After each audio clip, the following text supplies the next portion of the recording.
COVID-19 press briefing of the week. Today, Orange County Mayor Jerry O. Demings will discuss our goals for the week, Orange County's effort in assisting the state with the vaccination process. The mayor will also give an update on COVID-19 testing, the work of our strike teams, and some businesses who are doing a good job to keep our patrons safe. Due to the city council meeting, everybody that could not be here with us today. However, from the Florida Department of Health in Orange County, epidemiologist Alvina Chu was here to discuss testing, vaccination, and variants.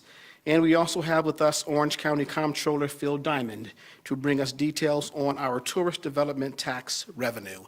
We will begin with Mayor Demings. Mayor? All right. Good afternoon. Thank you, Dr. Williamson. We all survived the Super Bowl weekend, and this is our 107th press briefing regarding the coronavirus. And at these press briefings, we give a lot of predictions, projections, and at the last press conference, Steve Hudak from the Orlando Sentinel, he asked me what did I predict the score would be for the Tampa Bay Bucks and the Kansas City Chiefs game. And I said to him, he can verify this, I said, the Bucks are going to win the game and they're going to score 31 points. And I said, it's going to be a close game, however. And I missed that part, but I won't tell you what I told him that score was going to be. But in terms of other predictions, it was Super Bowl weekend, and we asked the members of the public to accept some tough advice that we were giving them about not congregating in large crowds, and they did. So I want to thank our community for that, because our strike teams went out and they went to, I believe it was 8 different locations, and all of those locations were found to be compliant. They were complying with the directives that we had put in place. I'm not sure that we would have predicted that we would have had 100% compliance. But the businesses, I'm going to, say the positive things here about our businesses that follow our direction. They are Smoky Bones Bar and Fire Grill and Miller's Ale House. Both are located on East Colonial Drive. The Wing House Bar and Grill and Miller's Ale House on South Kirtland Road. The Bloodhound Brew, BJ's Restaurant and Brew House, and Duffy's Sports Grill, all on Conroy Road, and TGI Fridays on Millennium Boulevard. So thank you. Kudos to those who were found to be compliant. I also shared with you that we would meet certain milestones, and I'll talk about that in just a few moments. But each week we start the week with certain projections and goals for the week. Each week we have said for the last many weeks now that we will continue to assist the State Department of Health in Orange County with the distribution of the vaccine to those 65 and older and to some other vulnerable populations. Number 2, our compliance or strike teams will continue to visit businesses to make sure they are complying with the county's facial covering executive order. And we will continue to offer free COVID-19 testing at Barnett Park. We have planned for 20 more days of free testing at Barnett Park. Since the start of the pandemic, I could not have predicted this, but 11 months ago, I didn't believe that we would ever reach the number where we have 106,868 COVID-19 cases in Orange County, so nearly 107,000 cases now. And over the weekend, I'm not sure that this is a number that we wanted to reach either, but last week we said to you that we knew that soon we would likely surpass 1,000 deaths in Orange County, and we have 102 of our residents have now lost their lives to the coronavirus. That's a sad number. I know for many of the families, when we started out months ago, some people said that this virus was no worse than the common flu. We know different now here we are nearly a year later. But on the positive side, our 14-day rolling positivity rate is now 9.2%. That means it's headed in the right direction. This is the first time in quite some time that our numbers have dipped below double digits. They're in single digits. We believe that those numbers are going to go even lower. The vaccinations at our convention center continue. Roughly 2,500 people are getting the COVID-19 shot every day. So the more people get vaccinated, the better off we are as a community. 7.7% of Orange County residents have now received their first vaccine. That equates to over 114,000 individuals. For those who have completed the series of shots, that number is 38,126 of our residents have received the second dose, so they are fully inoculated at this point. We continue to stress to our residents that all vaccination sites for COVID-19 do not charge. We have heard that there are potentially some fraudulent sites that are up. The Attorney General has also advised that you should not post your CDC vaccination card on social media. I guess some people feel like they want to advertise that to others, that they have their card and they have been vaccinated. This information can be used by scammers, as it has your name, birth date, and your vaccination location on it, which could be used for faking identities or creating fake vaccine documents. So be careful. If you want to really share your excitement, please share the I Got COVID-19 shot sticker you received at the vaccination site. For more information about this issue, you can go to myfloridalegal.com, myfloridalegal.com. And let me talk a little bit now about the testing. We will be continuing to do testing at Barnett Park between the hours of 9 a.m. to 5 p.m., 7 days a week for the next 20 days. We ask that you visit our website at ocfl.net/testing for more information. Just as a reminder, no appointments are necessary. I've been asked by the Chief Judge to let you know that a week from today, next Monday, jury trials in Orange County will resume in the Orange County, or at the Orange County Courthouse. Because of the need for social distancing, we ask that individuals who are going to court not to take family members on your reporting date. And if you're not going to make it, go ahead in advance and ask to be excused because you may have a valid COVID-19 reason or qualify for one of the other excuses that would be accepted. You can get information by going to 9th, that's NINTH, circuit.org/jurors. 9thcircuit.org/jurors for more information. And this past weekend, I had the opportunity to go out to witness the Advent Health process, where they were providing vaccinations for healthcare workers at the Orlando International Airport parking lot out there. 3,500 free vaccination doses were made available to area healthcare workers. And I really do appreciate the partnership with Advent Health in this regard. If you want information about upcoming vaccination events, you can go to ocfl.net/vaccine. And now I'm going to turn it over to Dr. Alvina Chu. She says she's not a doctor yet, but she's an epidemiologist with the Florida Department of Health at Orange County. Thank you, Mayor. Thank you. As the mayor mentioned previously, we have nearly 107,000 positive cases reported as of February 8th today. Our recovery rate now is up to 95%. The age range of these cases is 0 to 110. And unfortunately, we've reached that milestone of greater than 1,000 deaths this week reported to us. We are now at 1,002. The age range is 54 to 89 years old, with a median age of 79.5. And so that represents 12 additional COVID-19 related deaths reported to Orange County since last Monday, February 4th. We send our heartfelt sympathies to the families and friends of those who passed. 6 of the cases were female and 6 were male. 7 have known underlying health conditions and 5 have unknown underlying health conditions. 10 dates of death were from January and 2 dates of death are from February.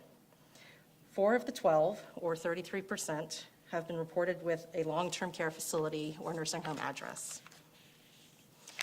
For our vaccines, so what we want to prevent are these deaths. And so total doses administered in Orange County currently is 153,469. Total doses administered to residents of Orange County, 135,669. And total doses administered to non-Orange County residents, 17,800. People who have received a full dose or both doses of vaccine from Orange County operations is greater than 39,000. Some information to know before you go, we'd like to reiterate, and I think Dr. Pino has mentioned this before, is when you come to the vaccination site at the Orange County Convention Center, please bring your new second dose QR code. Not the first dose. So this is a sample of what a QR code looks like. When you have the first dose and the second dose, you get 2 different codes. So when you come for the second dose, please bring your second QR code. And as a reminder, please cancel unwanted vaccination appointments. If you've received your vaccine from some other location, please go into the CDR Health Pro account, click on My Vaccinations, and cancel from that screen so that we can hopefully get that vaccine into another person who also desperately needs it. I think the last time when Dr. Pino spoke, he let you know about our first case of the B117 or UK variant in an Orange County resident. As of yesterday, we've had 9 additional cases of this B117 UK variant reported to us. So which brings us today to a total of 10 of these variants. The age range for persons diagnosed with this variant is 18 to 61 years, with a median age of 28 years. 6 were male, 4 are female. 1 out of the 10 had known travel, international travel outside of the United States. 7 of the 10 are still pending investigation. So 2 of the 10 we still are working on trying to identify the potential source. So not yet known if it was travel associated or not. And so I wanted to briefly talk about the variants. I know Dr. Pino has mentioned this before, is that with viruses, we do expect that there will be mutations and variants that evolve. So infections allow the virus during replication to accumulate or develop mutations. Essentially, when a person becomes infected, the viral load is somewhere on the order of several hundred million copies of viral RNA inside your body. And so essentially, if I were to say to you, I would like you to copy the same sentence 100 million times as fast as you can, you could expect that there might be some errors. And so that's potentially what occurs. And then if I ask you to give your copies to someone else and ask them to do the same thing and translate, so 100 million times, you copy as fast as you can, there can be this accumulation of errors. And so some mutations or some of these errors mean nothing, and the virus can read through the RNA or the message and continue on as it replicates or reproduces as it would. But sometimes some of these mutations can aid the virus in becoming a better spreader. And so a virus's only goal is pretty much to reproduce and infect as many people as possible. And so any mutation that creates any advantage for viruses to spread or to multiply will be propagated and thus overtake what might be wild type or the original strains. And so this is where we are with this race in getting vaccine and immunity to persons, is we're essentially in a wildfire with a really good vaccine, which is our fire hose. And so as much as you can get the fire under control at one level, containing the spread is what will help us get the pandemic under control before the accumulation of the mutations enables the virus to gain so many advantages that it becomes easier to spread and overtake the wild type. And so I'll just pause there and we can ask for questions later. One point to make about the variants is that the pandemic precautions, this is why we can't let up at this point.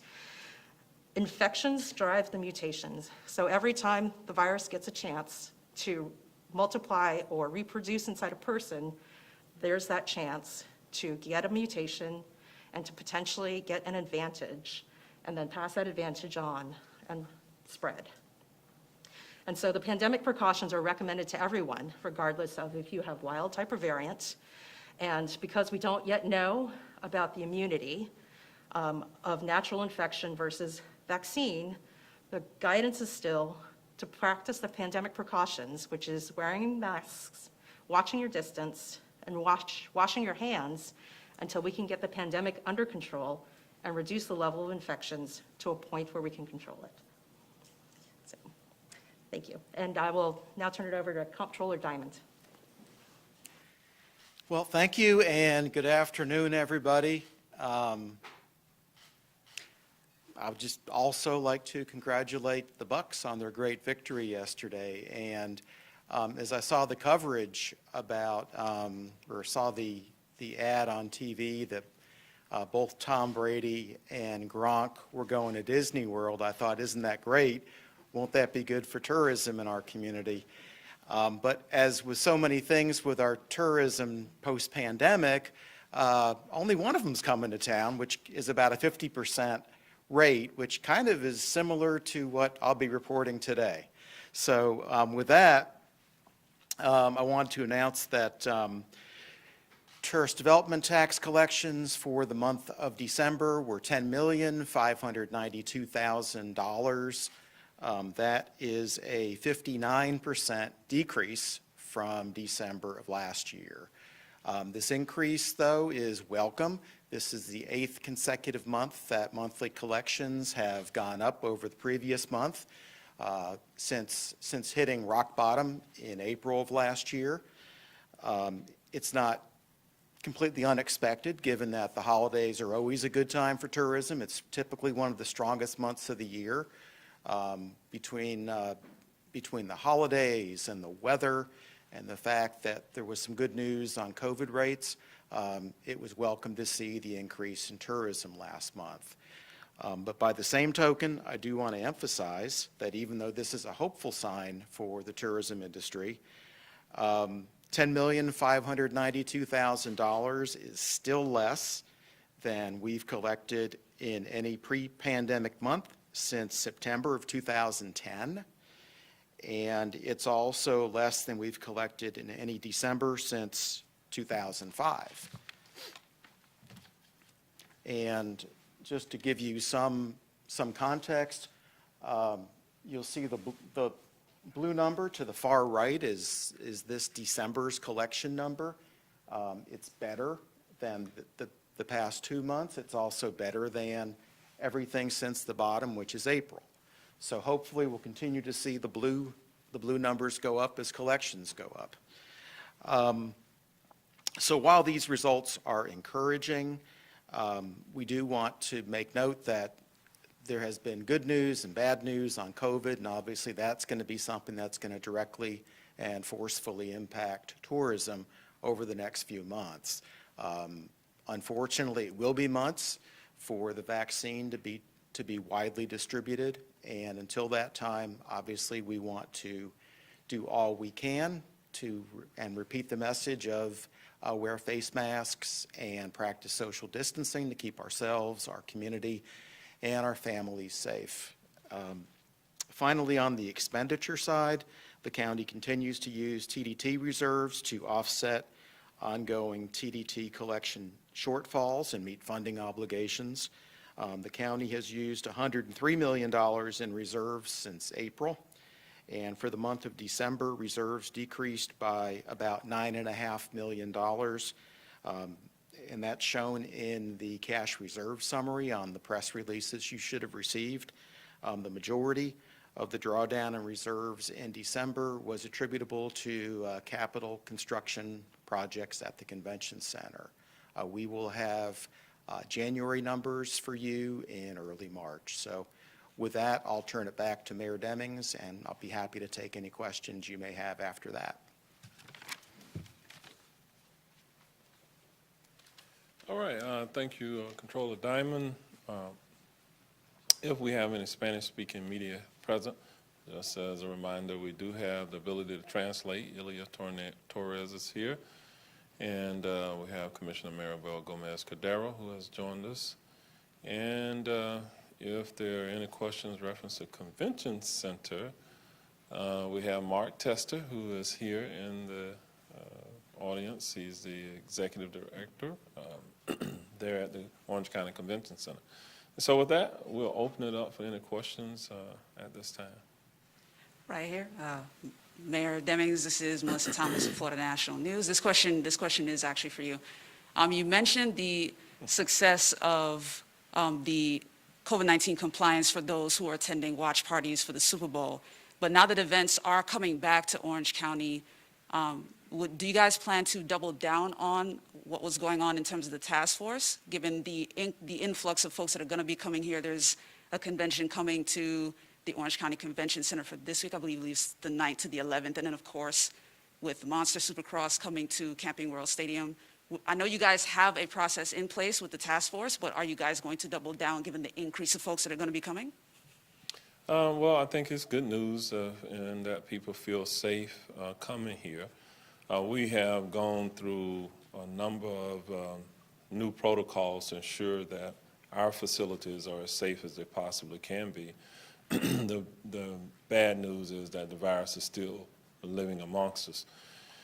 And we are going to continue assigning our compliance teams out into the community to make certain that we're holding our businesses accountable. So that is something that our residents can count on continuing to occur in our community. It takes all of that. I believe that the inventory of vaccine is going to significantly increase, so you'll be hearing new announcements hopefully coming this week about some rollouts that are going to occur there. So I think as our population gets inoculated, that helps to contain the virus as well. Okay. Lara Greenberg, Fox 35. This question is for Alvina regarding the variant. First of all, I'm just wondering if any of the people who tested positive for it had been in contact with each other at all. And also, just if you could speak to your concern as this variant continues to grow across the country and now here locally. Right. So to our knowledge, the persons who have tested positive for these variants did not know each other. I will tell you that 2 of the cases did. So one part that I think you all wanted to know about, which I sort of forgot to tell you, was about like how do we find out about the variants and how do we do surveillance for these?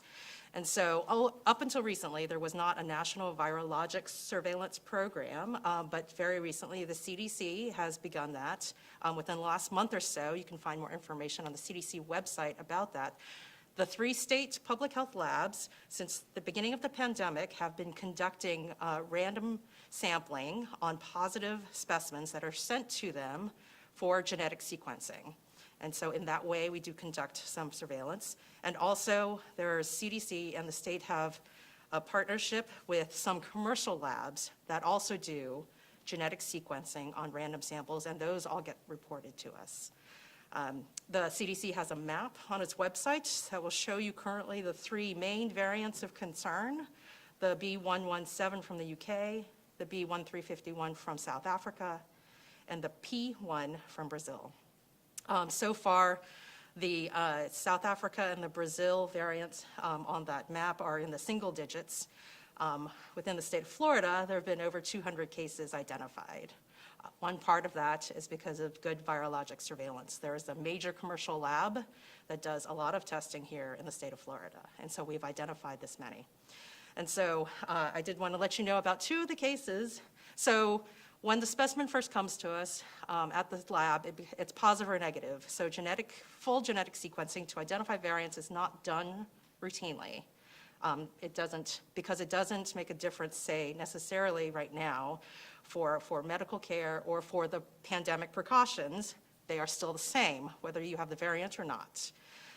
These persons, however, did have or attend large gatherings, either with family members or outside of their home.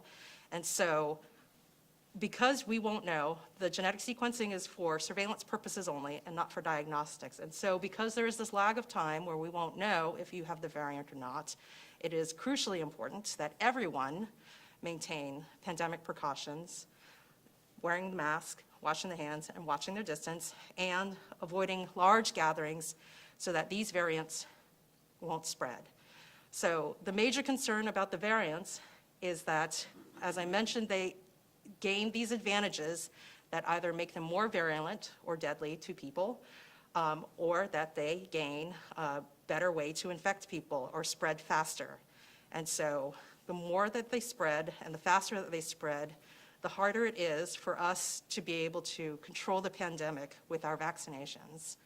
And so until everyone is protected, no one is protected, because every infection allows for the genetic mutations to occur.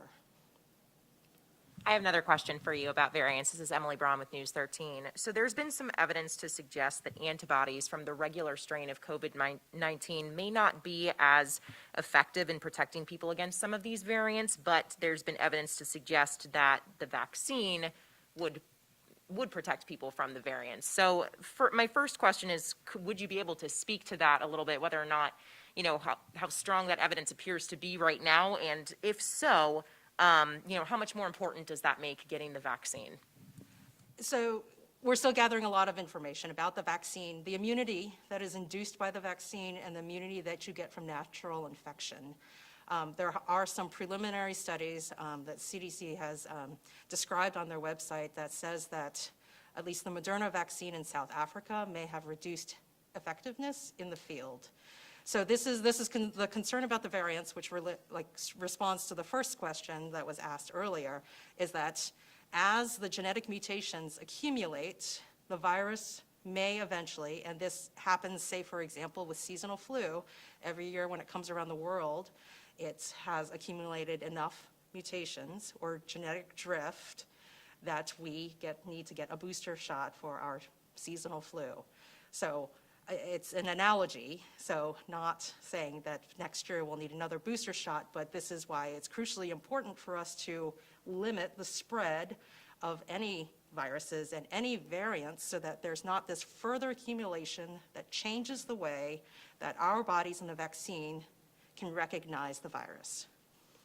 So as we know right now, the vaccine is very good at preventing severe illness and deaths in persons, and so we would encourage everyone to get the vaccine.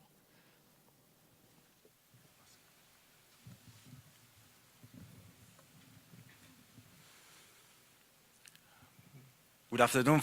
Buenas tardes, Félix Pirela de Telemundo. Quisiera saber si el condado Orange tiene algún plan para mejorar la distribución de las vacunas, por ejemplo, para acercar las vacunas a áreas donde residen las minorías, considerando que algunas de las personas mayores no tienen carro o en otros casos no tienen ni siquiera internet o computadora para meterse y hacer una cita para la vacuna. ¿Para quién es la pregunta? Para cualquiera. Puede ser. The question, it's for any of the two speakers, Mayor Demings or Alvina Shu. And the question is whether or not the county has any plans to distribute the vaccines to areas where minority communities live, considering that some of them will not have access to transportation or technology. The short answer is yes. We are we'll be working in partnership with the state and the Department of Health to make certain that we have outreach within minority communities. Even today, we have an initiative with that's right. La respuesta corta de parte del alcalde es que en efecto sí, estamos en conversaciones con el Estado y con el Departamento de Salud para llevar las vacunas a las comunidades minoritarias. We do have an initiative with our paramedics here within Orange County who are going out into senior communities where we see significant minority populations. Tenemos una iniciativa con nuestro cuerpo de bomberos en el cual ellos visitan las comunidades donde residen personas mayores de comunidades predominantemente minoritarias. We are identifying additional locations and minority communities once we receive additional inventory of the vaccine to be able to target those areas. Identificaremos otras áreas para administrar la vacuna una vez recibamos inventario de vacunas suficiente para podernos desplegar a esas áreas. So the short answer is yes, we have multiple plans that are flexible to be able to meet the emerging need of our community. La respuesta corta es sí, tenemos múltiples planes para atender la necesidad de nuestra comunidad.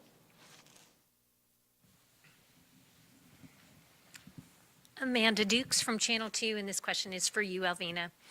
Every time we talk about the variant, I know that there are people who hear this news, who've already received the vaccination, and they're gripped with fear, with questions, does this mean my vaccination won't work? Because this variant is now in our community and potentially spreading. Can you say with certainty that the Pfizer and the Moderna vaccines that people have received are going to protect them, at least for now, against the variant that's in our community? I think I've probably stood up here and said I probably don't say anything with certainty. It all kind of depends. Depends on, what is your level of protection, so everyone reacts to the vaccine a little bit differently. It's encouraging that the vaccines are really good, both the Pfizer and Moderna, at preventing severe illness and deaths in persons. And so really now, as we increase our vaccinations and we build community immunity, it's important so that we can control the spread of any new variants, and even not just variants, any new infections. Give the virus an opportunity to mutate and potentially develop new mutations. And so our goal is to reduce any new infections. Thank you. Troy Campbell with Channel 6, also for you. As you work on the contact tracing and you look at if people have traveled, if you find out a couple of the people they haven't left Orlando, what does that tell you about the prevalence of the variant's likelihood already in Orange County? It's hard to say what the prevalence will be. Sort of that's the unknown part. For persons who haven't traveled, I mean, I think we've stated this before. The virologic surveillance is we do testing or genetic sequencing on random samples, and so it gives us an indicator, some indicator about what mutations might be present in viruses here. We should already expect, Dr. Pino has mentioned this several times, we should have already expected that we would eventually find these viruses here, and now is just the confirmation of that.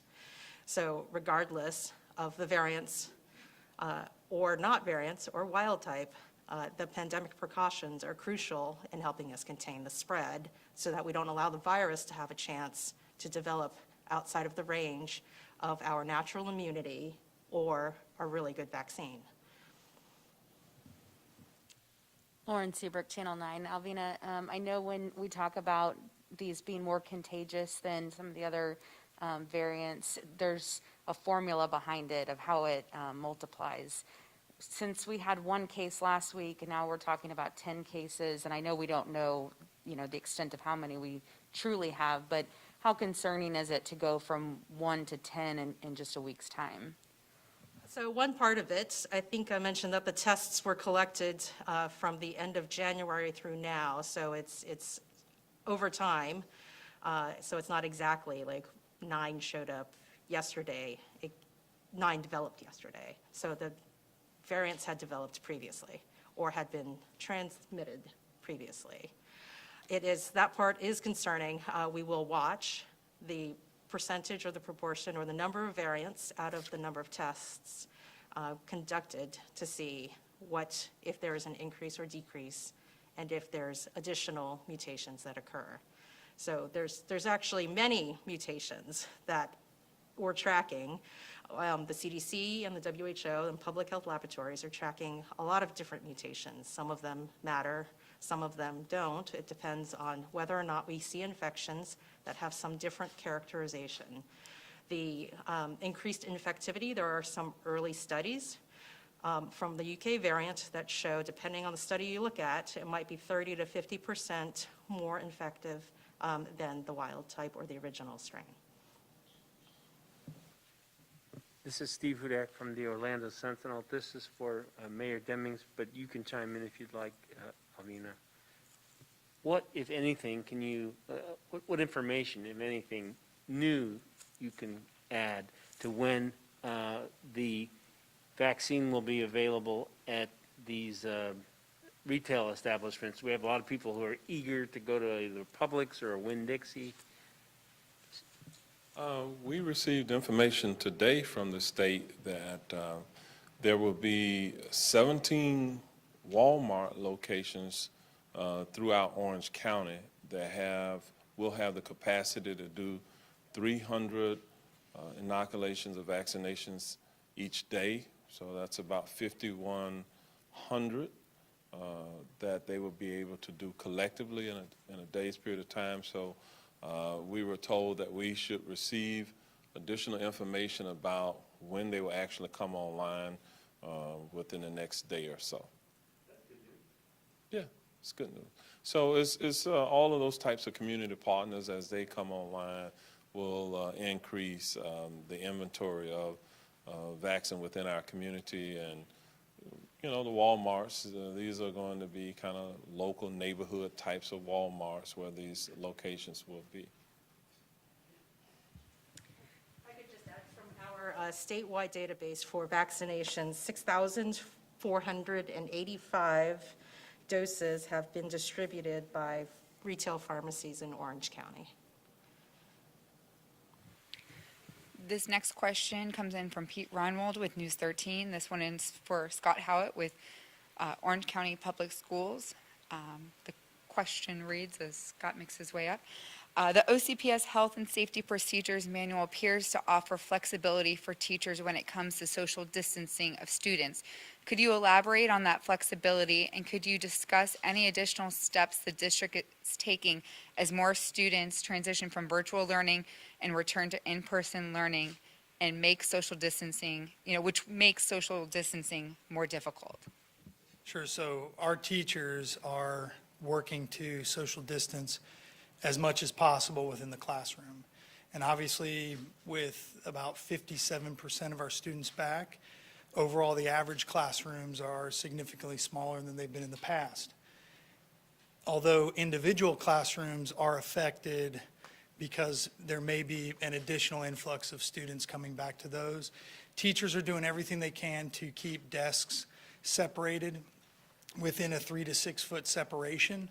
They keep track of those seating charts and measurements between, because we work closely with the Florida Department of Health when it comes to contact tracing if there is a case.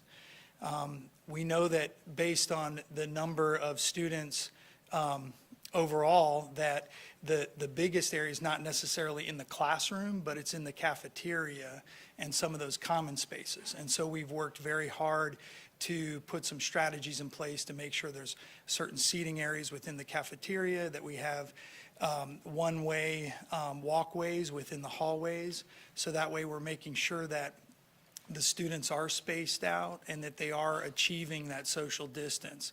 They're continuing to wear masks. Masks are required of our employees and our students, so we're making sure they're doing that.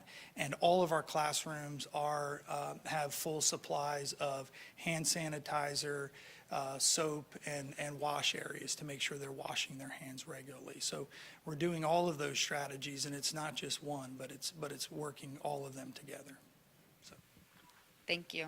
This next question comes in from Alexa Lorenzo from WFTV. It's for you, Alvina Chu, with the Florida Department of Health.